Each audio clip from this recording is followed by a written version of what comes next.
સુરતના વિશ્વ વિસ્તારમાં એક એવી ઘટનાએ આકાર લીધો છે જેને કારણે અનેક સવાલો ઊભા થઈ રહ્યા છે। સુરતના વિશ્વ વિસ્તારમાંથી એક શખ્સે યુવક પર જાહેરમાં યુવતી સાથે અશ્લીલ હરકત કરી હોવાની આરોપ લગાડી કંટ્રોલ રૂમમાં કોલ કર્યો હતો। વિશ્વ વિસ્તારમાં આગમવર્લ્ડ કોમ્પ્લેક્સમાં જાહેરમાં યુવતી સામે અશ્લીલ ચેનચાળા કરીને છેડતીનો યુવક પર આરોપ લગાડવામાં આવ્યો હતો। આસપાસના લોકોએ કંટ્રોલ રૂમમાં ફોન કરીને ઘટના અંગે જાણ કરતા વેસુ પોલીસે યુવકની ધરપકડ કરી હતી। આ દરમિયાન પૂછપરછ સમયે યુવક અચાનક ઢળી પડ્યો। બાદમાં હોસ્પિટલ પહોંચાડવામાં આવ્યો, પરંતુ ડોક્ટરે અહીં તેને મૃત જાહેર કર્યો હતો।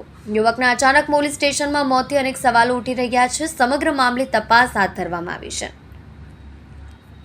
સુરતના પોસ્ટ વિસ્તારમાં યુવતીની છેડતી બાદ સાગર સુનિલ નેવટિયાનું મોત થયું હોવાનું સામે આવી રહ્યું છે।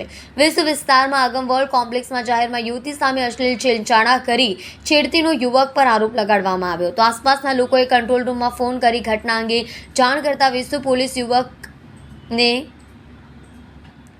સ્ટેશન લાવીને કાયદેસરની કાર્યવાહી શરૂ કરી હતી। દરમિયાન યુવક ઢળી પડ્યો હતો અને યુવક મોતને ભેટ્યો હતો।